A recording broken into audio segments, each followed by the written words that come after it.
Bien le bonjour à tous, bienvenue à l'atelier. Ça fait un petit bout de temps qu'on ne s'était pas vu ici et je suis très content de vous retrouver dans cette vidéo. Pour autant, je ne suis pas resté les bras croisés. Ceux qui me connaissent, vous le savez, j'aime à partager mes compétences et mes expériences dans le domaine de la charpente et du travail du bois en général. Alors ceux qui ne me connaissent pas, je m'appelle Michael, j'ai été artisan charpentier couvreur pendant 20 ans. Vous trouverez sur cette chaîne des vidéos de charpente que j'ai réalisées par le passé. Vous trouverez également des tutos concernant la charpente. Et plus récemment, j'ai commencé à partager mes expériences, mon activité de menuisier ébéniste amateur dans le petit atelier dans lequel je me trouve et que j'ai aménagé à cet effet. Alors moi aujourd'hui, j'ai envie d'aller beaucoup plus loin dans cette démarche de partage des savoir-faire. La dernière série de vidéos que j'ai faite, celle sur la fabrication de ma terrasse en bois, elle m'a fait prendre conscience que vous étiez réellement demandeur, que j'ai plus en avant, que j'ai plus dans les détails, que je partage plus d'informations sur mon travail. Alors j'ai réfléchi à une solution et j'ai mis en place un outil qui va me permettre de pouvoir partager davantage de choses avec vous.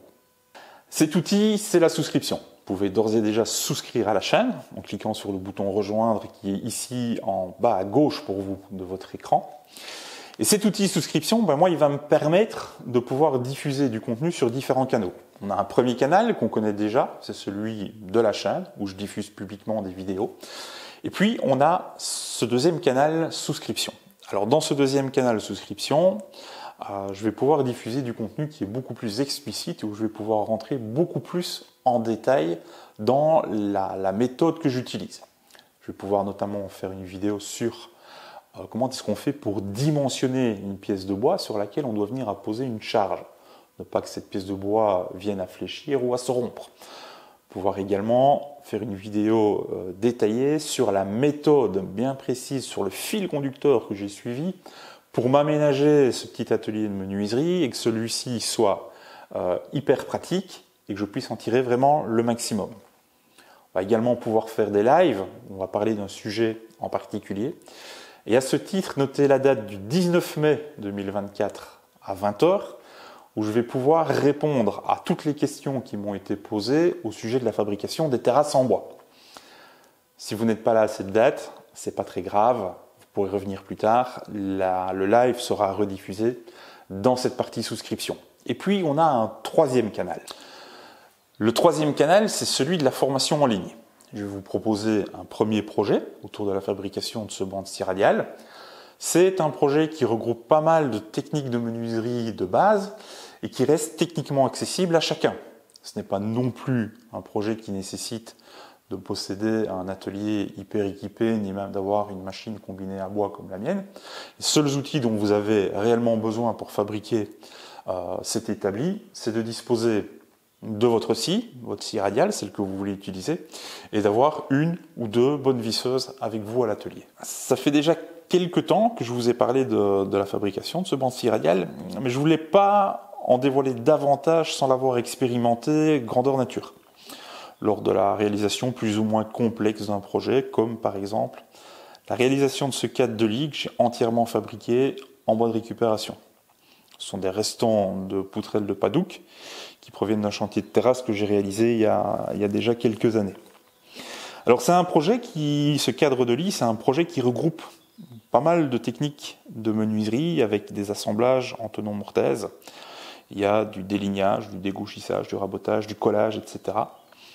On a aussi des assemblages avec des ferrures qui permettent de pouvoir démonter le lit pour son transport ou un déménagement et de pouvoir le remonter également sans outils.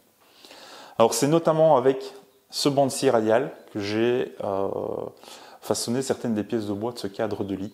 C'est avec le banc de scie que j'ai fait toutes les mises à longueur des différentes pièces de bois, celles qui devaient toutes avoir des longueurs rigoureusement identiques. C'est également avec cette scie que j'ai façonné les tenons des traverses. On a des grandes traverses avec des tenons en bout. J'aurais pas pu les faire avec la toupie de ma machine combinée, j'aurais pas obtenu la précision que je voulais avoir. Et donc, c'était vraiment le projet que je voulais réaliser avant de pouvoir vous parler d'une formation autour de la fabrication de ce banc de scie radial. Alors concrètement, comment est-ce qu'elle va se dérouler cette formation?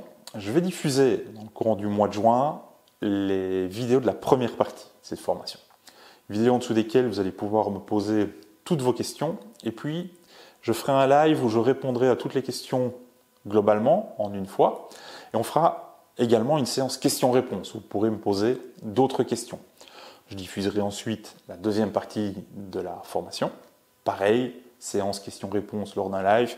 Et puis, on terminera avec la troisième partie.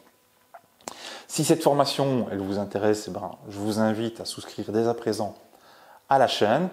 Vous activez la cloche pour que YouTube vous envoie la notification dès que les premières vidéos arrivent sur la chaîne. Et moi, je me réjouis de vous retrouver à ce moment-là et de pouvoir partager cette expérience avec vous. D'ici là, je vous remercie de m'avoir écouté jusqu'au bout. Je vous souhaite un bon week-end et je vous dis à ciao.